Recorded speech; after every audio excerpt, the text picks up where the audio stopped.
अस्सलाम वालेकुम। धरती न्यूज़ में भलीकार मां फौजिया एजाज सब खां पहिरियां हेडलाइन।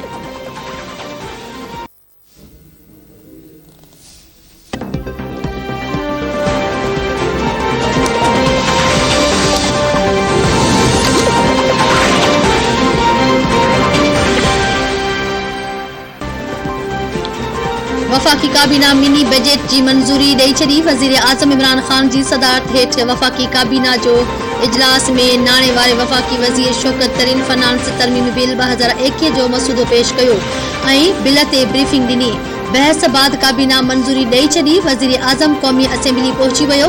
संदसि चवणु आहे त हुकूमत खे मिनी बजट मंजूर कराइण में का बि ॾुखियाई नाहे।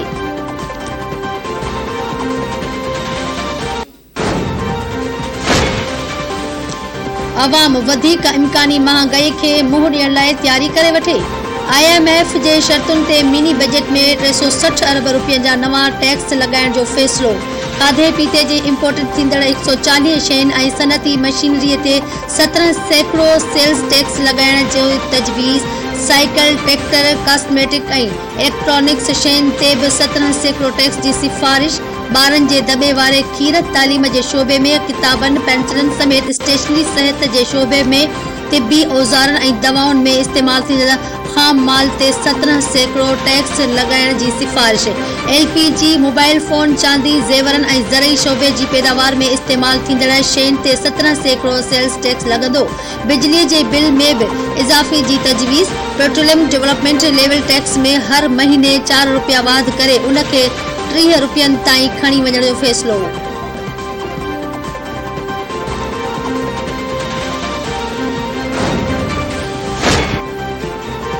शीर रहमान चयो आहे त सेनेट इजलास मुलतवी करे मिनी बजट क़ौमी असेंबली में पेश करण जे पुठियां हुकूमत जा कहिड़ा मक़सद आहिनि।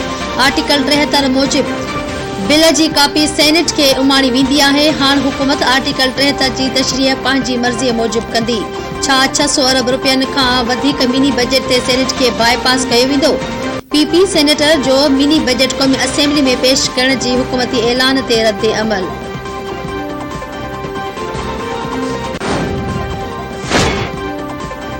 गडियल मुखालिफ धुर मिनी बजट खे रद्द करे छॾियो। स्टेट बैंक जे ख़ुदमुख्तियारी वारा क़दम बि रद्द।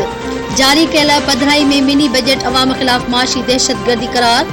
गडियल अपोज़िशन अॻवान जो चवणु आहे त मिनी बजट खे रोकण लाइ पूरी क़ुवत इस्तेमाल कई वेंदी।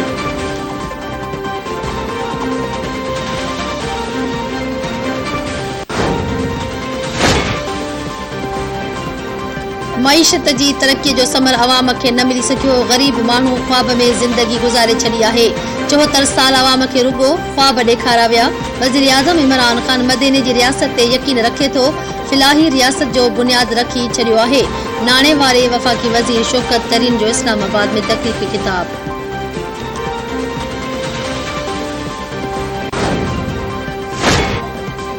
नेब chairman justice retired Javed Iqbal चयो त नेब मसलो न आहे पर मसले जो हल आहे। इदारे मथां अजाई तनक़ीद करे माण्हुनि खे गुमराह छो कयो पियो वञे।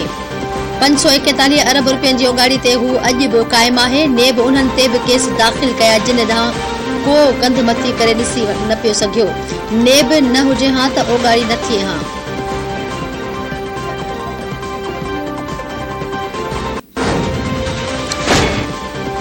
नस्ला टावर केस में गिरफ़्तार KDA जे डायरेक्टर जनरल आसिफ अली मेमण हथकड़ियूं लॻाइण खां पुठो जवाब ॾेई छॾियो। आसिफ मेमण कराची जी अदालत में पेशीअ दौरान जांच ऑफिसर खे अवां मूंखे गिरफ़्तारी गैर कानूनी तरीक़े सां कयो आहे। 20 ग्रेड जे ऑफिसर खे इजाज़त बिना कीअं गिरफ़्तार करे सघो था? कानून जी ख़बर न अथव ऐं हथकड़ियूं हणो था।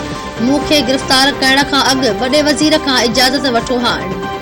DG KDA समेत गिरफ़्तार additional director industries Atif Lamba ऐं KDA रिकवर्स में मुक़रर शेख फेरोज़ खे जिस्मानी रिमांड हासिल करण लाइ अदालत आंदो वियो। जवाबदारनि ते गुलशन जोहर ब्लॉक 2 ऐं 16 ऐं कोरंगी में ज़मीनुनि में फेरफार जो इल्ज़ाम।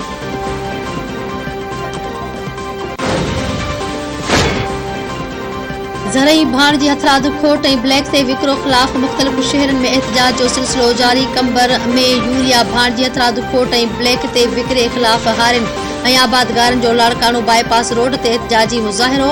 शाहपुर चाकर में भी यूरिया भाण जी हथरादु खोट ख़िलाफ़ नंढा आबादगार रोडनि ते निकिरी आया। यूरिया भाण सां भरियल ट्रालर खे नवाबशाह सांगड़ रोड ते आबादगारनि कब्ज़े में वठी छॾियो। आबादगारनि मूजिब खोट सबब डीलर वटि ईंदड़ यूरिया भाण जी ट्रालर कयो आहे। डीलर ब्लैक ते विकिरो कनि पिया, खेनि सरकारी अघनि ते भाण घुर्जे। नवाबशाह में भाण जी ब्लैक ते विकिरे ख़िलाफ़ जस्कम कारकुननि जी बुख हड़ताल। यूरिया भाण जी हथरादु खोट ख़त्म करे ब्लैक विकिरो कंदड़ डीलरनि ख़िलाफ़ कानूनी कार्रवाई जो मुतालिबो।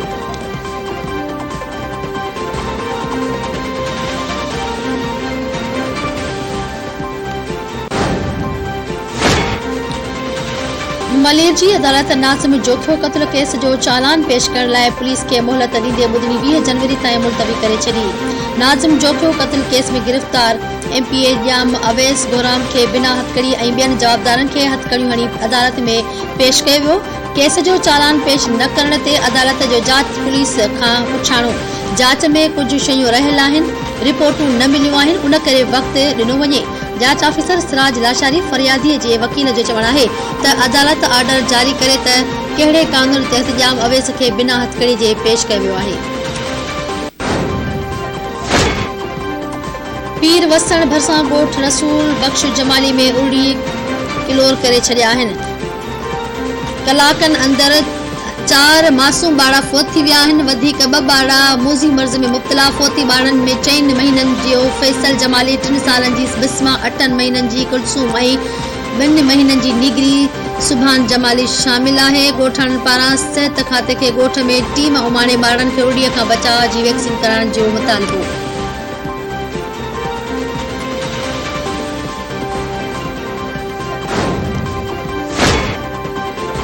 मिठियाणीअ भरिसां 2 महीना अॻु क़त्ल थियल नौजवान अब्दुल सत्तार चांडियो जे मढ़ जी पोस्टमार्टम लाइ क़बर कुशाई। मक़तूल जे पीउ जी दरख़्वास्त ते फर्स्ट सिविल जज मोरो जी निगरानी में PMC अस्पताल नवाबशाह जी टीम क़बर कुशाई करे जुज़ा वरिता।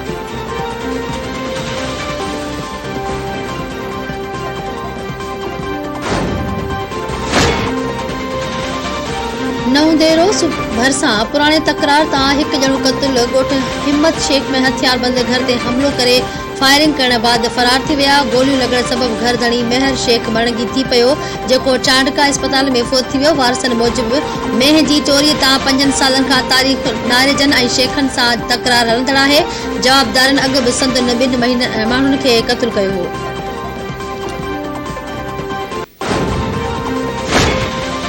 मदेजी जे कच्चे जे फ़कीर ॻोठ में मुबैना तौर गोलियूं लॻण सबब क़त्ल थियल ॻोठाणे रसूल बख्श जुणजो जो क़त्ल केस 2 ॾींहं गुज़रण बावजूदि दाख़िल न थियो।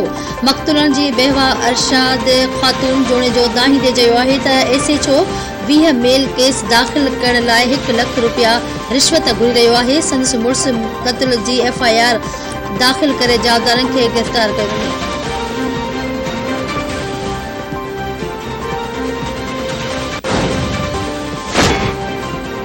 मटियारी में तफ़रीह लाइ पार्क न हुजण ते ॿारनि जो प्रेस क्लब अॻियां एहतजाजी मुज़ाहिरो, नारेबाज़ी। संजो चवणु आहे त ज़िले हेडक्वार्टर वारे शहर में का बि तफ़रीह गाह न आहे। पार्क तोड़े प्ले ग्राउंड न हुजण करे ॿार समाजी बुराइनि जे वर चढ़ी रहिया आहिनि। पब्लिक पार्क ठाराए ॾिनो वञे।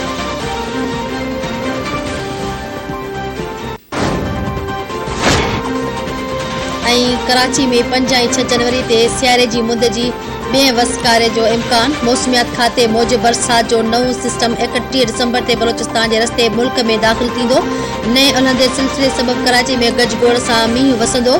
नओं उलहंदो सिलसिलो सियारे जी मौसम जी अॻूणे सिस्टम खां वधीक ताक़तवर आहे।